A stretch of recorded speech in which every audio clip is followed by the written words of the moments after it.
আমরা জন্মাই একটা খাঁটি মানুষ হিসেবে, কিন্তু বাঁচি একটা থিয়েটারের অভিনেতা হিসেবে। সকালবেলা ঘুম থেকে উঠে আয়নায় আমরা যে মুখটা দেখি, ওটা আমাদের মুখ নয়।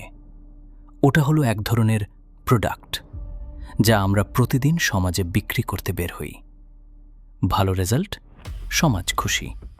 দামি গাড়ি, আত্মীয়রা হাঁ করে তাকিয়ে আছে। কর্পোরেট প্রমোশন, কলিগদের বুকে হিংসার আগুন। দারুণ পারফরম্যান্স, পুরো গ্যালারি তালি বাজাচ্ছে।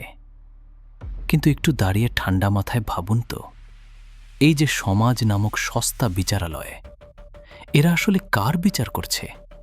আপনার না, এরা বিচার করছে আপনার পকেটের সাইজ আর আপনার স্ট্যাটাসের।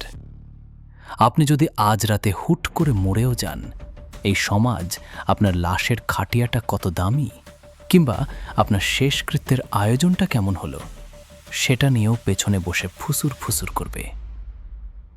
যে সমাজের সার্টিফিকেটের জন্য আপনি নিজের খাঁটি ইচ্ছাগুলোকে প্রতিদিন জীবন্ত জবাই করছেন, সেই সমাজ আপনার মৃত্যুর ঠিক আধা ঘন্টা পর আপনার নামটাই ভুলে যাবে। তাহলে আসল বেঈমানটা কে? এই সমাজ নাকি আপনার নিজের বিবেক?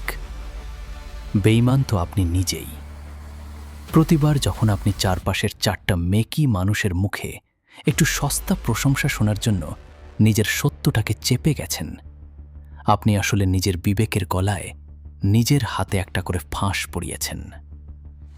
অন্যের চোখে নিজেকে পারফেক্ট প্রমাণ করার এই নোংরা ইঁদুর দৌড়ে নামতে গিয়ে নিজের আত্মাকে আপনি কতটা নিচে নামিয়েছেন, একবারও কি হিসাব করে দেখেছেন?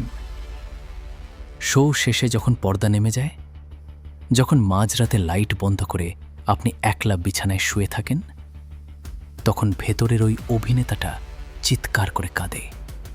কারণ সে জানে, সারাদিন সে যার জন্য খেটে মরল, সেই দর্শকগুলো আসলে অন্ধ। তারা কেউ তাকে ভালোবাসে না, তারা ভালোবাসে তার অভিনীত চরিত্রটাকে। এই মরণ ব্যাধির কোনো ওষুধ নেই, কারণ আমরা সবাই এই থিয়েটারের টিকিট কেটে বসে আছি। কেউ স্টেজে নাচছি, কেউ গ্যালারিতে বসে তালি বাজাচ্ছি। নিজের আসল সত্তাটাকে গলা টিপে হত্যা করে অন্যের চোখে নিজের অস্তিত্ব খোঁজার এই অদ্ভুত সার্কাস কোনো দিন বন্ধ হবে না।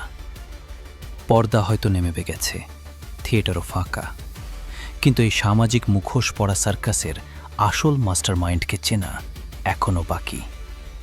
সব মুখোশের শেষ খোলসটা টেনে ছিঁড়ে ফেলার সময় এবার চলে এসেছে। আগামী পর্বই হতে যাচ্ছে আমাদের এই সিরিজের শেষ এবং চূড়ান্ত পর্ব। শেষবারের মতো নিজের নগ্ন সত্যের মুখোমুখি দাঁড়ানোর জন্য প্রস্তুত তো?